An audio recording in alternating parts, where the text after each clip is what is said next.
الصلاة والسلام على سيد المرسلین اما بعد فاعوذ باللہ من الشیطان الرجیم بسم اللہ الرحمن الرحیم درود پاک پڑھ لیں اللہم صلی علی سیدنا مولانا محمد وبارک وسلم صلاۃ و سلام علیک یا سیدی یا رسول اللہ۔ تیمم کے حوالے سے انشاءاللہ مزید جو ہے وہ ہم مسائل سماعت کرتے ہیں۔ کیا جنبی شخص تیمم کر کے مسجد جا سکتا ہے؟ اس کا جواب یہ ہے کہ جس پر نہانا فرض ہے اسے بغیر ضرورت مسجد میں جانے کے لیے تیمم جو ہے وہ جائز نہیں ہے۔ ہاں اگر مجبوری ہو جیسے ڈول رسی مسجد میں ہو اور کوئی ایسا نہیں جو لا دے تو تیمم کر کے جائے اور جلد از جلد جو ہے وہ باہر نکل آئے۔ دوسرا سوال یہ مسجد میں سویا تھا احتلام ہو گیا تو اب کیا حکم ہے؟ تو حکم یہ ہے کہ مسجد میں سویا تھا اور نہانے کی ضرورت پڑ گئی تو آنکھ کھلتے ہی جہاں سویا تھا وہیں پر جو کیا کر لے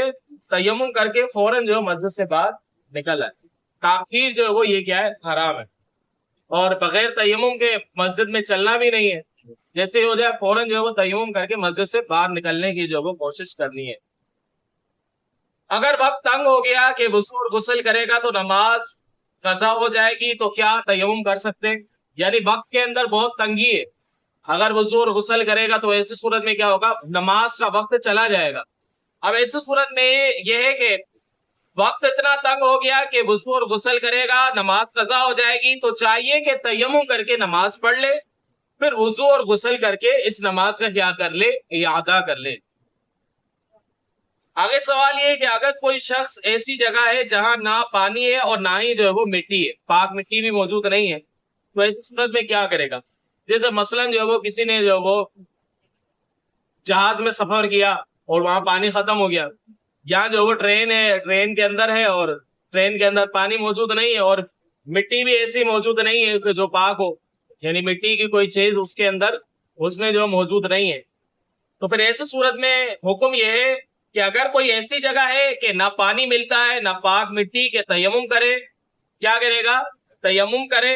ایسی مٹی بھی پاک نہیں کہ وہ تیمم کرے تو اسے چاہیے کہ وقت نماز میں نماز کی سی صورت بنائے،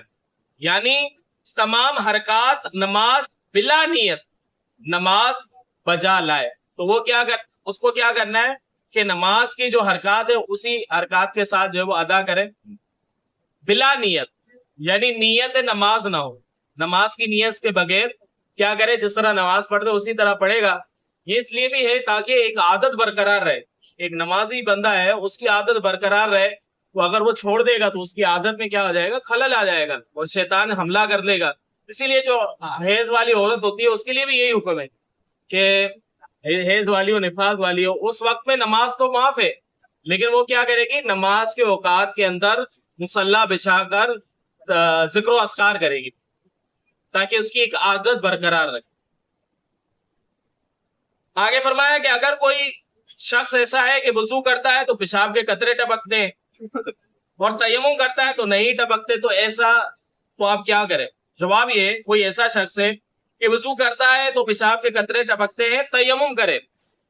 تو نہیں، تو اسے لازم ہے کہ وہ کیا کرے، تیمم کر کے نماز کو جو وہ ادا کرے۔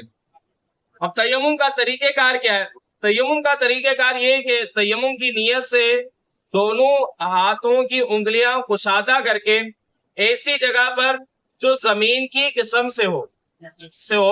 زمین کی قسم سے ہو مار کر لوٹ لے، اور زیادہ گرد لگ جائے تو جاڑ لے، اس سے سارے منہ کا مسح کرے، پھر دوسری مرتبہ یوں ہی کرے، دونوں ہاتھوں کا ناخن سے گونیوں سمیت جو ہے وہ مسح کرنا۔ اب جیسے مثلا جو ہے وہ سب سے پہلے کیا کرنا ہے، ہاتھوں کو کشادہ کرنا ہے، ہاتھوں کو کشادہ کر کے اب نیت کرنی ہے۔ تیمم کے اندر نیت جو ہے وہ فرض ہے، نیت کی آپ نے پاکی حاصل کرنے کے لیے، غسل کی بھی اسی کے اندر پاکی حاصل کرنے کے لیے، نماز جائز ہونے کے لیے، نیت کرنے کے بعد آپ نے جو ہے وہ ہاتھ مارنا ہے ایسی چیز پر جو زمین کی جنس سے ہو، مثلا ماربل بھی زمین کی جنس سے، اسی طرح یہ فرش ہو گیا، جو بھی زمین کی جنس سے ہو اس پر آپ نے ہاتھ مارنا ہے، اس کو جو ہے وہ آگے پیچھے کرنا ہے۔ آگے پیچھے کرنے کے بعد اگر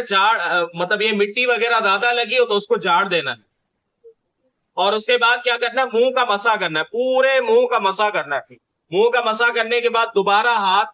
ہاتھوں کو زمین پر مارنا ہے آگے پیچھے کر کے، پھر جو ہے وہ ہاتھ کا جو ہے کیا کرنا ہے، مسح کرنا ہے کونیوں سمیت. یاد رہے کہ چہرہ اور کونیاں ان کا کیا کیا جاتا ہے، تیمم میں مسح کیا جاتا ہے. تو اب اس میں یہ ہے کہ بال برابر بھی جگہ نہ باقی بچے، یعنی اس طرح مسح کرنا ہے کہ بال برابر بھی جگہ جو باقی نہ بچے، بالکل جو اچھے انداز سے جو وہ انگلیوں کے بیچ میں، اور اسی طرح بال برابر بھی جب جگہ باقی نہیں رہے گی انشاءاللہ تیمم ہو جائے گا، اور اس سے جو ہم نماز بھی پڑھ سکتے ہیں. لیکن ایسے صورت میں جب تیمم کرنا جائز ہو. اللہ رب العزت سے دعا ہے کہ اللہ تبارک و تعالی علم دین سیکھ کر اس پر عمل کرنے کی توفیق عطا فرمائے.